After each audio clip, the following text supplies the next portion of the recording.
Livro de 1 Samuel, capítulo número 3, verso 1. Diz assim a palavra do Senhor. Todos acharam? E o jovem Samuel servia ao Senhor perante Eli.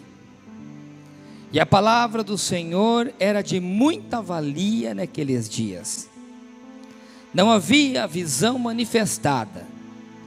E sucedeu naquele dia que, estando Eli deitado no seu lugar, e os seus olhos se começavam já a escurecer, que não podia ver.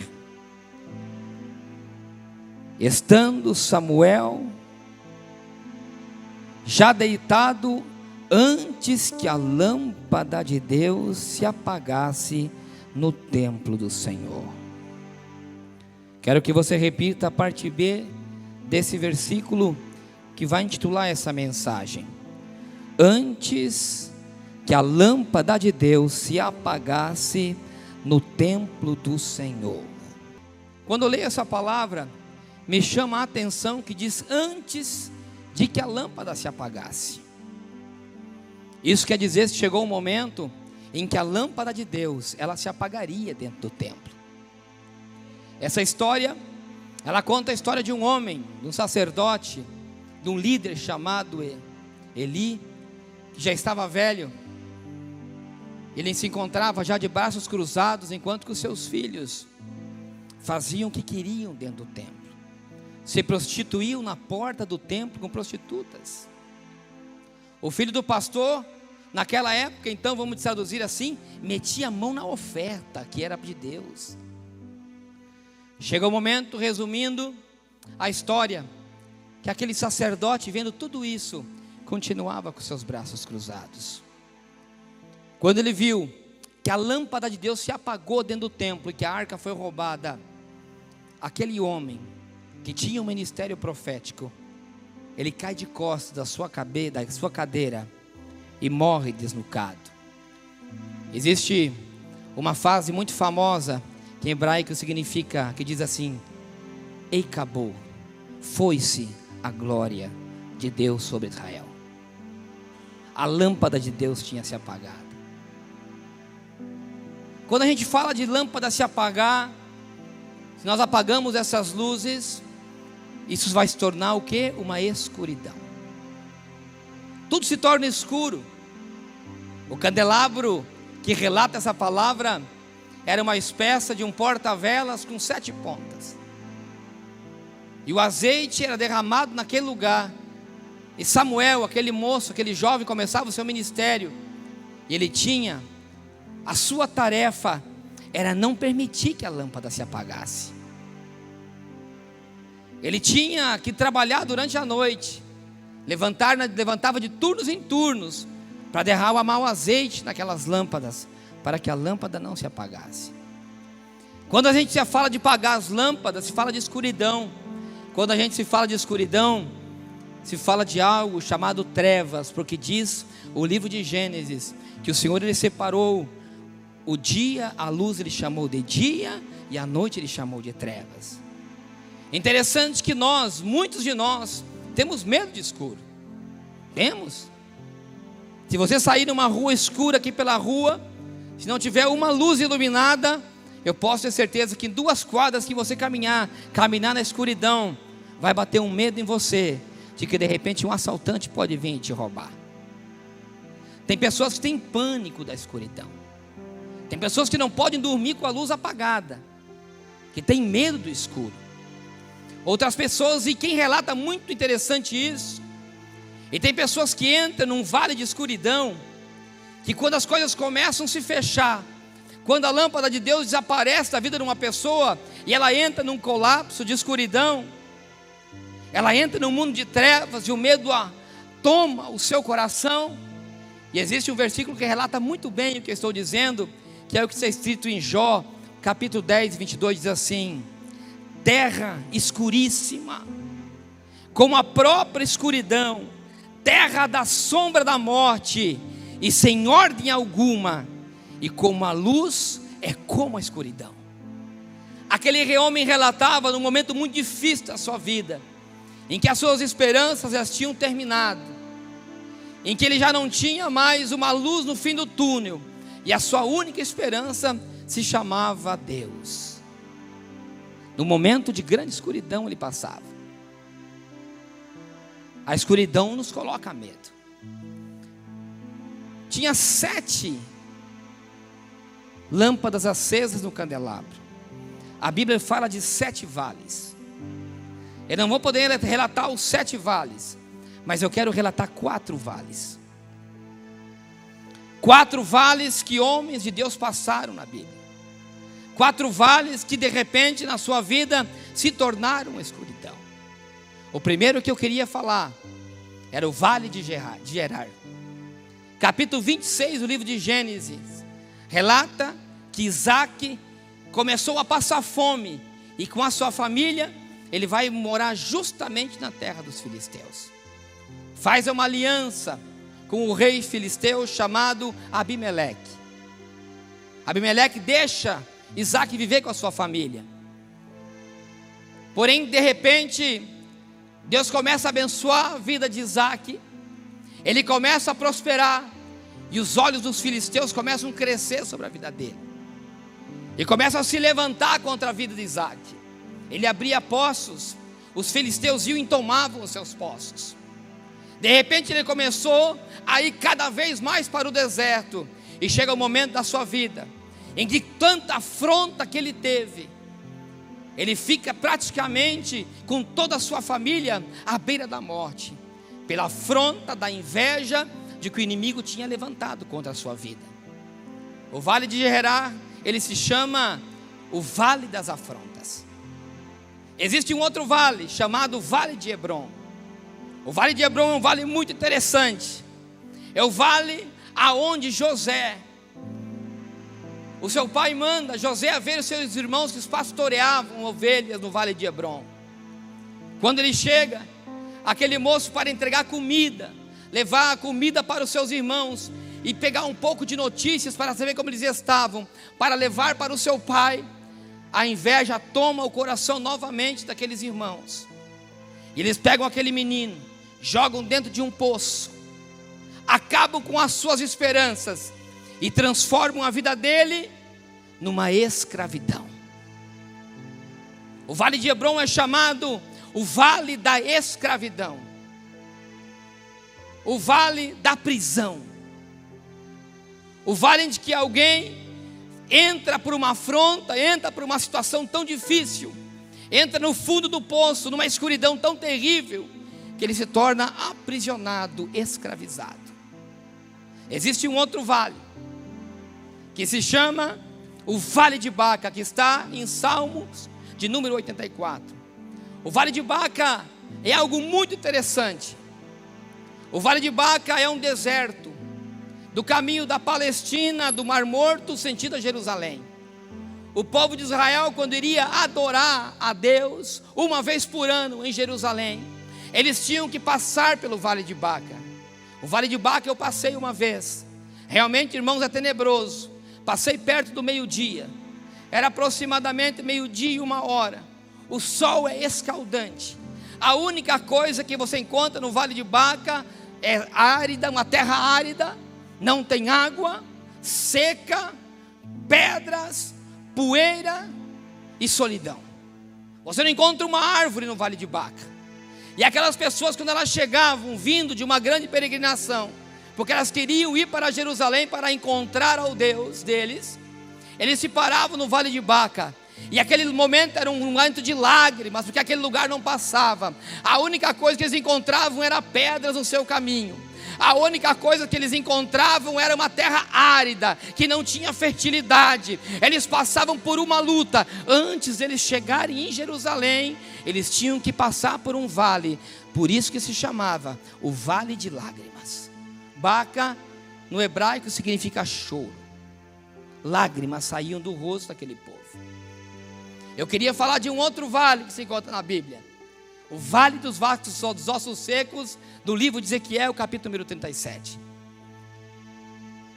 Deus leva Ezequiel e mostra ossos secos. Aqueles ossos não tinham vida.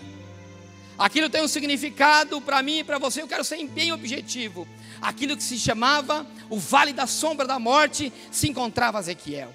E o Senhor falava para ele: olha, o que significam esses ossos?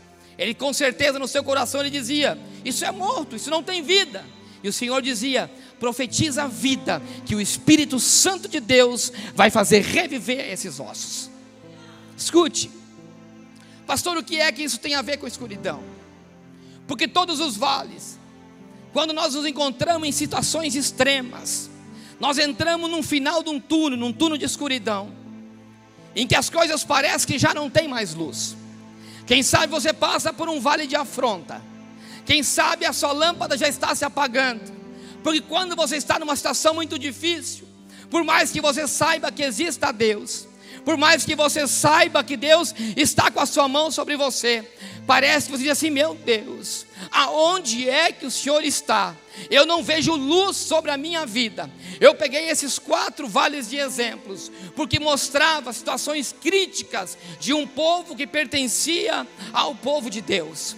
Ou ele já estava com as suas lâmpadas literalmente apagando. E é muito difícil quando a lâmpada começa a se apagar, quando você já não tem mais azeite, você já não tem mais Deus, você não tem mais a presença de Deus, você já não sente mais a unção do Espírito Santo de Deus para fazer aquelas lâmpadas voltarem a acender. Êxodo, capítulo número 27, e o verso 20 diz assim, escute: essas palavras o Senhor disse a Moisés: tu, pois, ordenarás aos filhos de Israel que te tragam azeite puro de oliveiras, detalhe, batido, para o candeeiro, para fazer arder as lâmpadas continuamente. Essa palavra o Senhor entregava antes da palavra que nós lemos no começo, em que dizia que a lâmpada estava para se apagar. Aqui o Senhor dizia aos filhos de Israel: eles têm que trazer o azeite para não deixar apagar a lâmpada que está dentro da presença de Deus. A responsabilidade de deixar a lâmpada acesa é minha e é sua. A afronta do inimigo, ela pode fazer com que o diabo queira te dizer que a sua lâmpada está apagada, mas a ordem aos filhos de Israel é para que você traga o azeite para que a lâmpada não se apague. E tem pessoas que falam assim: Deus, eu tenho medo de escuro. Eu não aguento essa situação que eu estou passando, por esse vale, por essa escuridão. Mas eu quero te dizer que o Senhor é Deus de dia e o Senhor é Deus de noite. Eu quero te dizer que você não tem que ter medo. Sabe por que Deus criou a noite? Sabe por que Deus criou a escuridão? Porque durante a noite os filhos de Deus dormem e colocam a sua cabeça no travesseiro e descansam. À noite a escuridão foi feita por Deus para você descansar. Salmo 121, verso de número 4 diz assim: que o Senhor Deus, o Todo-Poderoso, o guarda de Israel, Ele não cochila e Ele também não dorme. Isso quer dizer, meu filho e minha filha que está aqui nessa noite, você pode estar passando por esses vales, a sua lâmpada pode estar se apagando, ou quem sabe já se apagou, mas eu quero te dizer que o teu Deus, Ele não dorme, Ele não toscaneja, Ele não cochila. Eu tenho uma palavra para te dizer nessa noite: dorme tranquilo, dorme, porque enquanto que você dorme, o Senhor Ele guarda a sua vida. Enquanto você dorme, Ele luta e peleja por você. A escuridão não é para medo, a escuridão é para o descanso daqueles que estão na presença do Senhor. Não tenha medo do escuro. A palavra diz: não temerás espanto noturno. Por que tens medo de escuro? Por que é que você tem medo do final do túnel? Por que é que você teme a escuridão? O Senhor é o teu Deus de dia e é o teu Deus de noite.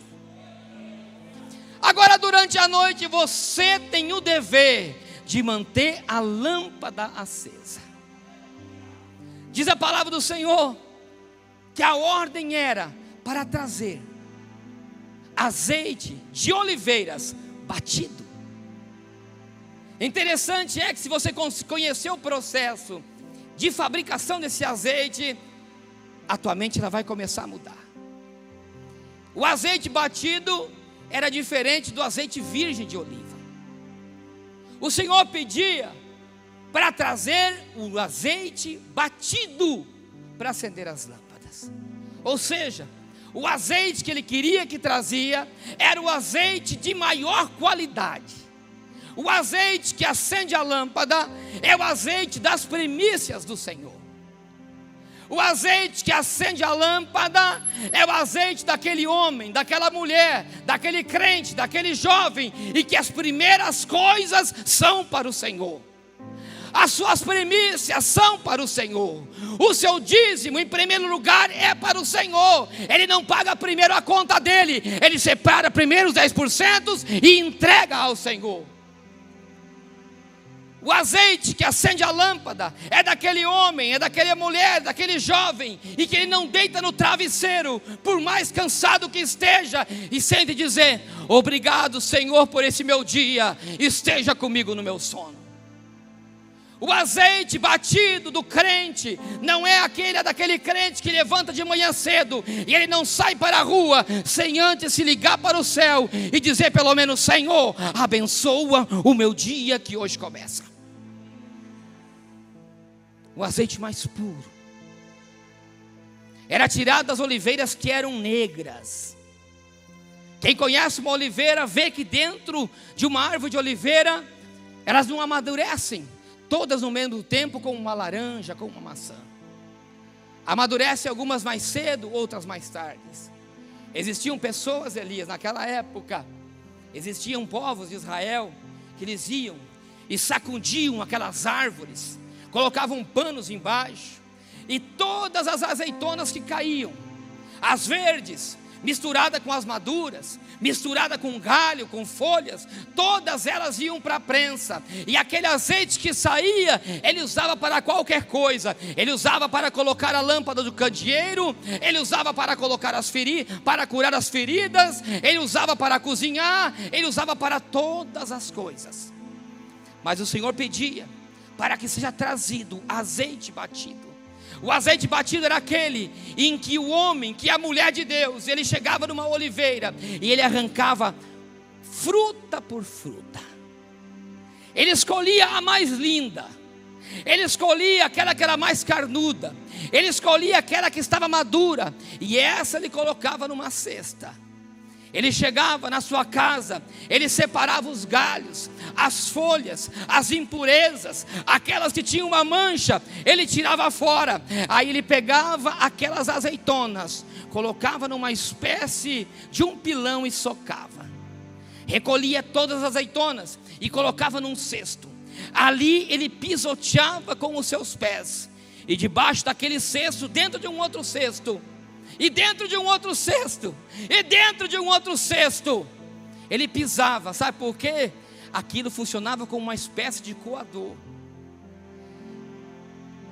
E aquela azeitona que ia sendo espremida, e interessante Vitor, que a azeitona madura, dessa qualidade que eu estou lhe falando, ela 50% ela é carne, 50% ela é óleo.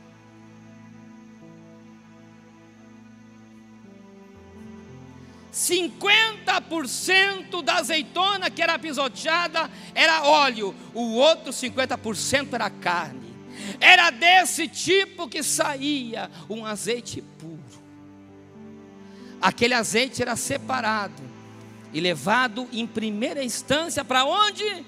Para dentro do templo, para acender a lâmpada. Para quê? Para que a lâmpada não se apague.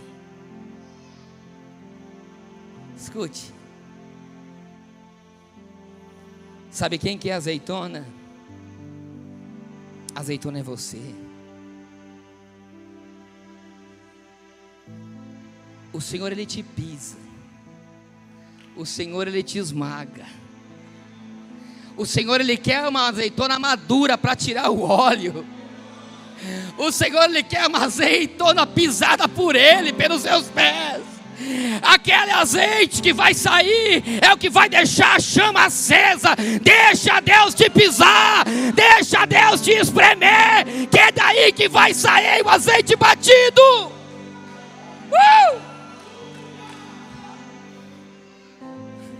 A lâmpada ela é acesa daquele que é espremido pelo Senhor, daquele que vai se entregar quando está maduro. Oh, aleluia! Ele é metade carne, ele é metade espírito. Ele é 90% carne e 10% azeite. O problema é que a igreja de hoje, a sua lâmpada tem se apagado, porque azeitonas verdes estão sendo espremidas. Azeitonas que ainda não estão no ponto estão sendo espremidas como azeite. Aí sai um azeite de qualquer qualidade, aí sai azeite impuro. Mas o Senhor nessa noite quer azeitonas maduras, quer azeitonas que são metade carne e metade azeite. É essa que Ele precisa. Começa a deixar Deus te purificar, começa a deixar Deus pegar. Arranca um galho para cá, arranca uma folha para lá, tira uma impureza para cá, mas diz: Senhor, eu quero ser uma árvore frutífera, limpa, purificada. Aleluia! Oh, aleluia! O Senhor busca uma igreja santa. O Senhor busca uma igreja santificada. Chega de crente carnal. Hoje Deus quer crente espiritual. Ele quer crente que sai azeite dele. Aleluia! Ora mahabashurnekesia, uiprenacrashu leremanácios. Oh, aleluia! Pisoteava, mas quando pisoteava saía um aroma agradável para aquele que pisava. Ele dizia: quanto eu mais piso, mais cheira óleo. Quanto eu mais piso, quanto eu mais aperto, o óleo ele é mais puro. Por isso que existe vale na vida do crente. Por isso que existem momentos de escuridão. Por isso que existem momentos de vales. Por isso que existe momento de afronta. Por isso que existe momento de lágrimas. Por isso que existe momentos de escuridão. Por isso que existe momentos de deserto, de pedras no caminho, de calor, de seca. Mas nesse caminho existe um destino chamado Jerusalém Celestial. Deixa Deus te apertar. Oh, aleluia.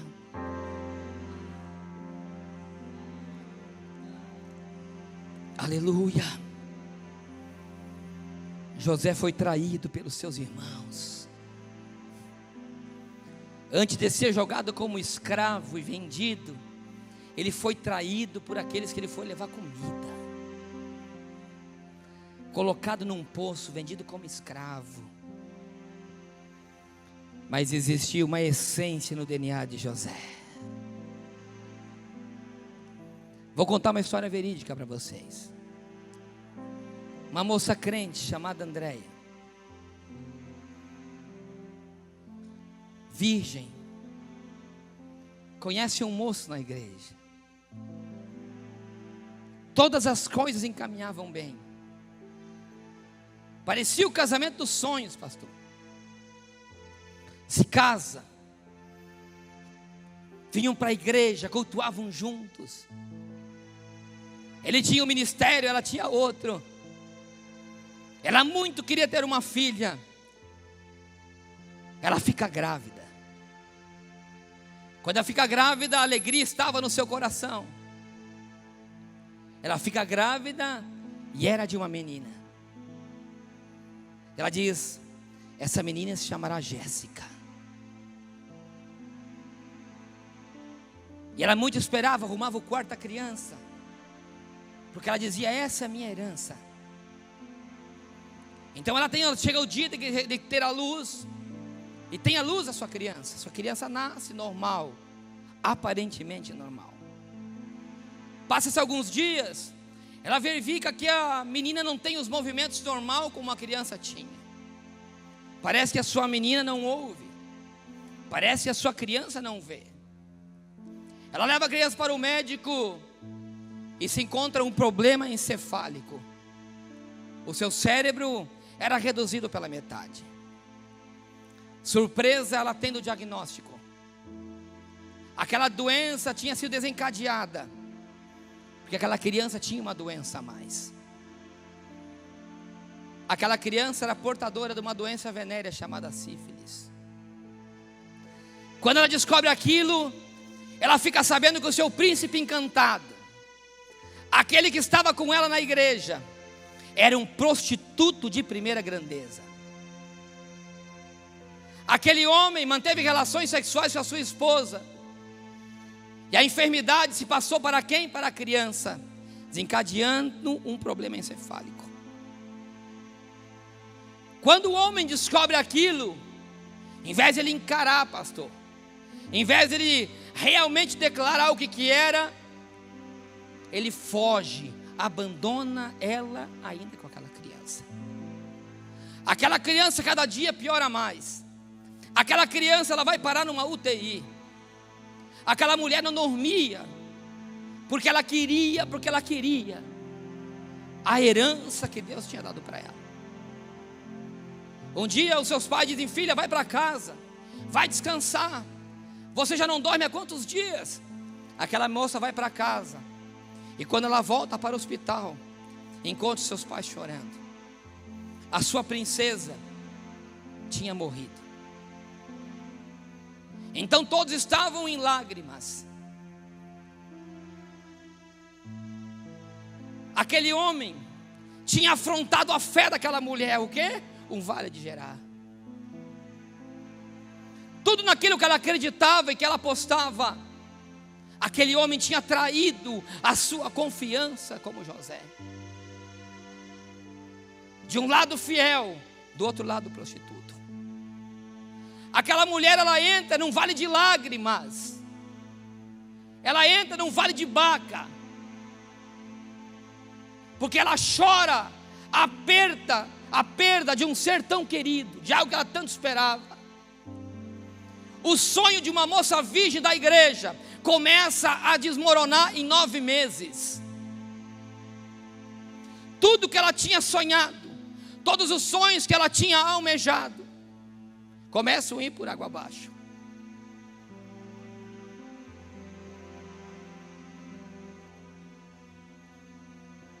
Traição, afronta, deserto e vale de ossos secos. A criança estava morta. E ela diz: doutor, deixa eu pegar minha criança no colo. Quem sabe você não está esperando, vai acontecer um grande milagre. A mãe vai pecar e Jesus vai ressuscitar a criança. Não, a criança não ressuscitou. A criança morreu. A criança não viveu. Pensa num vale. Pensa numa situação difícil. Agora o que me surpreende é o final dessa história. Enquanto que os pais imaginavam que aquela mulher, ela ia entrar no desespero, nos prantos, quem sabe dela ser hospitalizada, ela pega aquela criança e abre um sorriso no rosto. Ela pega aquela criança no colo e sorri. E ela de 2 versículos, a palavra do Senhor. O primeiro ela diz, é o livro de Jó, capítulo 19. E o verso de número 25: porque eu bem sei que o meu Redentor vive, e que pelo fim se levantará sobre a terra. Eu sei que o meu Redentor vive. E logo em seguida ela diz outro versículo da palavra do Senhor, que está em Romanos capítulo 8, verso 35: porque eu estou certa de que nem a morte, nem a vida, nem os anjos, nem os principados, nem as potestades, nada poderá me afastar do amor de Deus. Nada pode me afastar do amor de Deus. Não existe vale de afronta. Não existe vale de Hebron. Não existe vale de Baca, de lágrimas.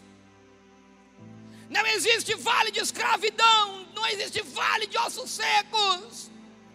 Uma pessoa que é convicta da sua fé, uma pessoa que conhece ao Deus vivo, uma pessoa que conhece o Redentor, ela sabia, hoje ela está morta, mas ela está nos braços do meu Pai. Daqui a pouco, se Ele me quiser, Ele me leva, e eu encontrarei com a minha bebê, sentada numa mesa, essa mesa chama as bodas do Cordeiro. Estarei eu, estarei ela, e lá eu desfrutarei dela eternamente. Eu sei que o meu Redentor vive. Eu sei que o meu Redentor vive. Você pode dizer isso? Eu sei que o meu Redentor vive. Diga: eu sei que o meu Redentor vive. Diga isso para o diabo escutar: eu sei que o meu Redentor vive. Eu sei que o meu Redentor vive. Aleluia. Aleluia. Você é responsável por deixar a lâmpada acesa.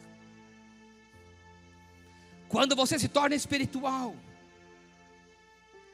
quando você busca a santidade, quando você busca a santificação, você começa a ver o mundo de uma maneira diferente. Você começa a passar pelos vales com a luz sempre na tua frente. O Senhor Jesus, Ele foi surrado, Ele foi esbofeteado, Ele foi a azeitona mais pura que existiu, espremida. Quando Ele foi pisado, não saía azeite, saiu sangue vertendo de uma cruz. Esse sangue precioso derramado naquela cruz acendeu a chama eterna do Espírito Santo sobre a sua vida. E esse Espírito Santo, ele está aqui nessa noite porque ele quer fazer um milagre diferente em você. O Espírito Santo, ele está aqui porque ele quer te tocar. Ele quer te tocar. Ele quer te transformar, Ele não quer te pisar, Ele quer te transformar num azeite cada dia mais puro e cada dia melhor. O Senhor quer que você seja assim como essa mulher chamada Andréia, que mesmo traída, mesmo humilhada, mesmo com a sua filhinha nos seus braços mortas, ela não perdeu a sua fé. Ela não deixou que a lâmpada se apagasse.